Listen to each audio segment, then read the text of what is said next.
Hello అండి. ఈ వీడియోలో గోరుచిక్కుడుకాయ ఫ్రై రెసిపీ చూద్దాము. చాలా సింపుల్‌గా చేసుకోవచ్చండి.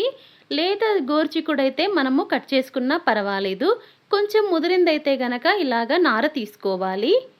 ఇలా తుంచుతూ ఉంటే మనకి సైడ్ నుండి నార అనేది వస్తుంది. దాన్ని తీసేస్తే తింటున్నప్పుడు మనకి ఇబ్బంది ఉండదు. ఇంక ఇలాగే మొత్తం గోరుచిక్కుడిని ఒలిచేసి పెట్టుకోవాలి.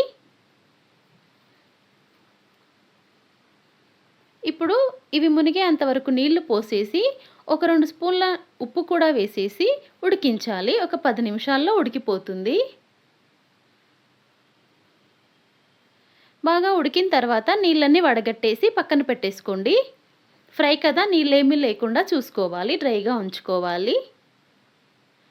ఇప్పుడు మసాలా కోసమైతే 2 టేబుల్ స్పూన్ల పుట్నాల పప్పు, ఒక 10-15 వెల్లుల్లి రెబ్బలు, 1 టీ స్పూన్ జీలకర్ర, 1 టీ స్పూన్ ధనియాలు కానీ ధనియాల పొడి కానీ, నా దగ్గర పొడి ఉంది అందుకే పొడి వేశాను. 2 స్పూన్ల కారము, అర టీ స్పూన్ ఉప్పు, 2 టేబుల్ స్పూన్ల నువ్వులు, వేయించిన నువ్వులండి అవి. నువ్వులు వద్దు అనుకుంటే ఎండు కొబ్బరి ముక్కలు కూడా వేసుకోవచ్చు. ఇంక ఇవన్నీ కలిపేసి మిక్సీలో పొడి చేసుకోవాలి. ఇప్పుడు స్టవ్ పైన మందంగా ఉన్న గిన్నె పెట్టేసి 5-6 టేబుల్ స్పూన్ల నూనె వేసి, నూనె వేడెక్కిన తర్వాత పావు టీ స్పూన్ ఆవాలు, పావు టీ స్పూన్ జీలకర్ర వేసి అవి చిటపటమన్నాక 4-5 వెల్లుల్లి రెబ్బలు దంచి వేయాలి. చిటికెడు ఇంగువ, పావు టీ స్పూన్ పసుపు.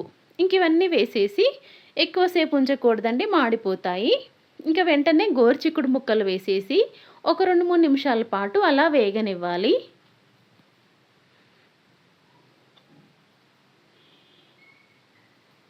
ఇంక ఇలా మంచిగా వేగిన తర్వాత మనము మిక్సీ పట్టుకున్నాం కదా, ఆ పొడి కూడా వేసేసి ఇంకో 2-3 నిమిషాలు మంచిగా కలుపుకోవాలి. ఈ ముక్కలకి ఉప్పు కారం అనేది పట్టుకుంటుంది. ఇంకా ఆ పొడి కూడా కొంచెం ఆయిల్లో ఫ్రై అవుతే టేస్టీగా ఉంటుంది మనకు.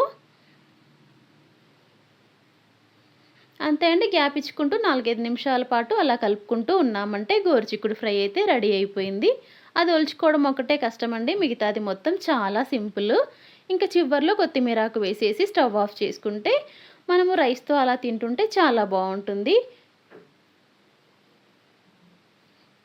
ఇంకా రసము, సాంబారు అలా చేసుకుంటే సైడ్ డిష్గా కానీ లేదంటే ఊరికనే రైస్లో కలుపుకొని తిన్నా